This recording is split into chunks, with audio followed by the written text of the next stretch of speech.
the Southern Ohio Farm Show. This is Gigi Neal of OSU Extension in Claremont County, Agricultural and Natural Resources Educator. I'm James Morris, the Agricultural and Natural Resources and Community Development Educator for the Ohio State University Extension in Brown County. And I'm Brooke Beam, the Ohio State University Extension Educator for Agriculture, Natural Resources, and Community Development in Highland County. And we will be your hosts for the Southern Ohio Farm Show. Hi, I'm Steve Boyles, Ohio State Beef Extension Specialist, talking about transportation and transportation quality assurance. Now we're at the back of this trailer, and maybe we're backing up to the area that we're going to load cattle. Certainly it's nice to have some rubberized bumper here. If you don't, just use some common sense and pull back very slowly. Ideally, if you can have a second person help you out to back the trailer up.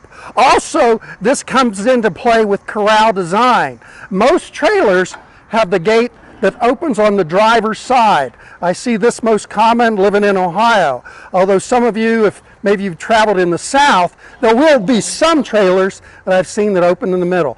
But keep in mind, your trailer is part of your corral design back at the farm.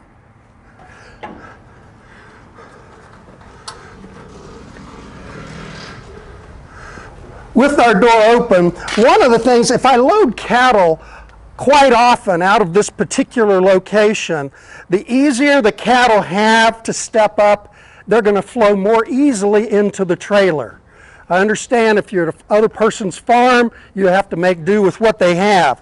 However, keep in mind, cattle travel more easily over a more level slope. So a steep slope like this, loading and unloading, can be a bruising issue. They can stumble and fall coming from a steep angle. So once again, if this is a regular loading area, you could build this up a little bit so there's not quite so much of a step.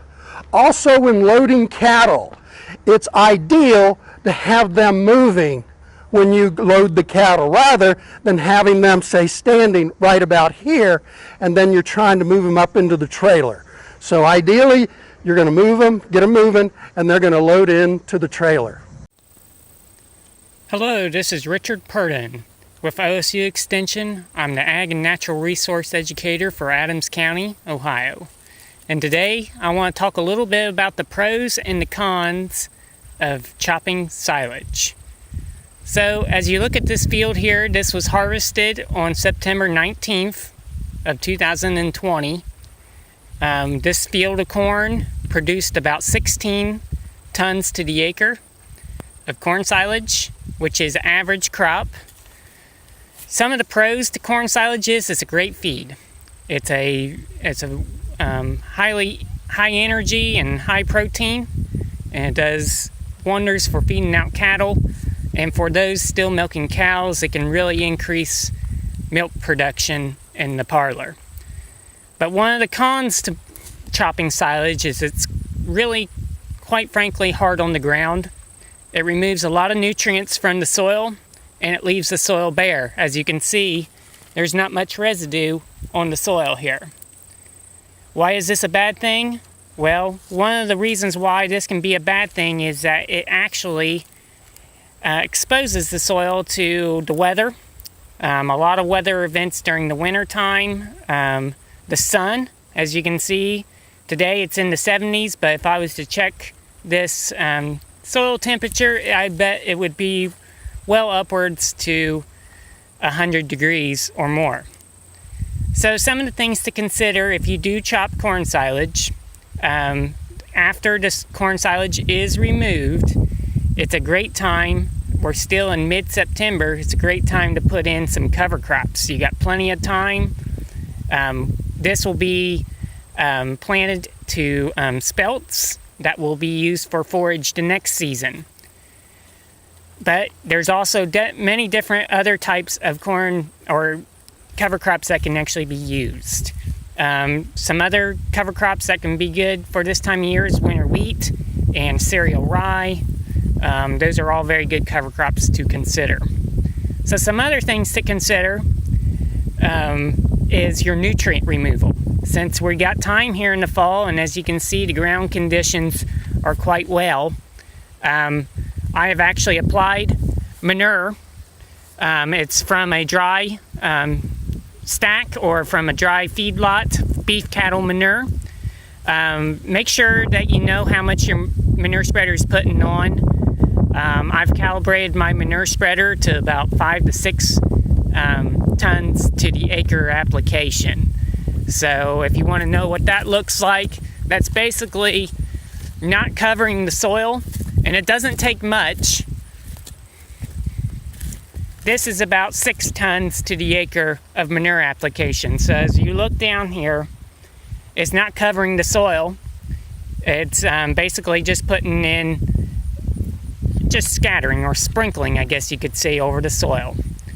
Why is this important? Well, when the soil is bare from corn silage, it also exposes it to heavy rains, which can remove this manure from the soil surface. That can end up in our waterways and our evidently, or eventually it'll end up into our drinking water of some sort. So making sure that you keep your setbacks of 200 feet away from, or 100 feet away from a waterway, 200 feet away from a stream or a well, open well, or anything like that, is to remember to do that. Also, nutrient removal can be replaced by fertilizer or commercial fertilizer, but you need to know how much you need. So first of all, you need to know how much you removed.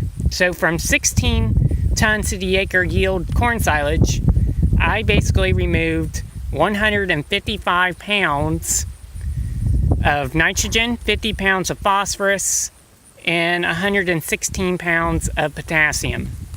To replace that, I would need to put on 200 pounds of potash, which is 0060, and 110 pounds of DAP, which is 18460, to replace those nutrients. If you have any questions about chopping silage or anything nutrient removal or anything on this topic, don't hesitate to call. You can call our office at 937-544-2339 and ask for Richard Purdin, or you can call my phone direct at 937-892-3006. Everybody have a good day and a safe harvest. Hello everyone, it's Christy Clary, OSU Extension Educator with 4-H Youth Development in Brown County, and right now we're at the 2020 Little State Fair. So we kicked off yesterday with moving all of our livestock into the fairgrounds, and today we have all kinds of shows going on. We started off the day with our Market Gilt show, and congratulations to Kelby Craig winning Grand Champion Market Gilt.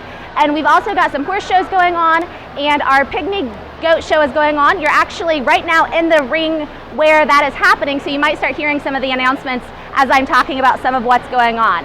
So the Little State Fair is going to look a lot different this year. So we have limited our fair to a junior fair only, which is typical of what's going on across the state.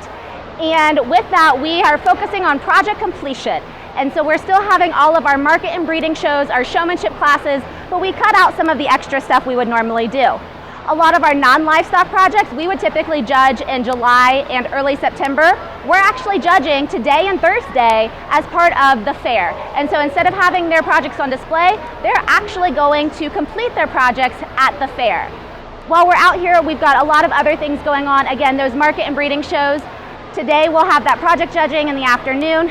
Tuesday, we're going to have additional hog shows. We'll have our first ever, or at least in several years, Brown County Proud, or Brown County Born and Raised Market and Breeding Lamb Show.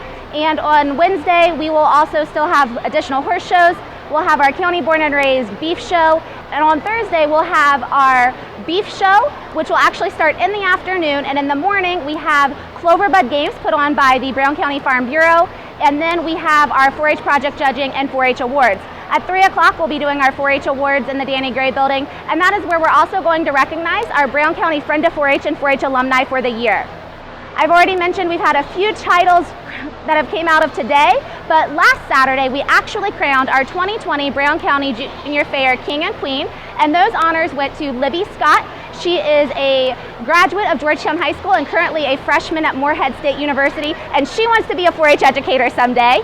And our fair king was Pierce Shadle, who is also a current student at Georgetown High School, and he's out here showing all of his market lambs, and he's also got turkeys and all other kinds of things.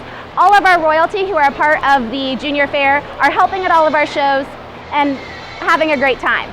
We wouldn't be able to have our fair without our volunteers and our junior fair board members.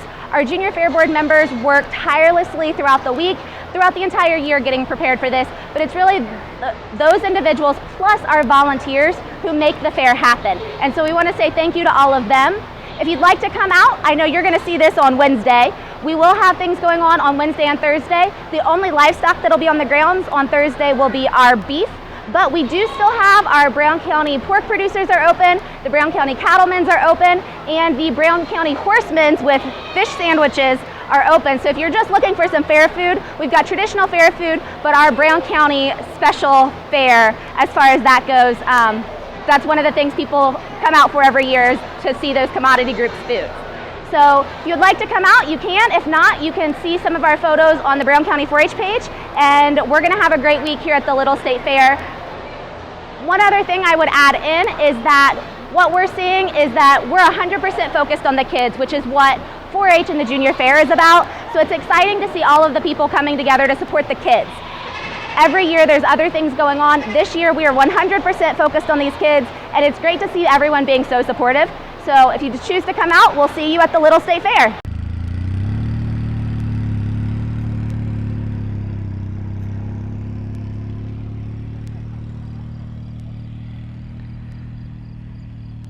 So this is the ATV Safety Course here at the Brown County Fair. As you can see here, we have our judge working with one of the 4-H youth here in the county, and they are working on the maneuverability and maneuvering around obstacles safely on an ATV. Beforehand, the judge also went over all of the parts of the four-wheeler or the ATV and also the different components before getting on the ATV, such as helmet safety and other mechanics of the ATV as well.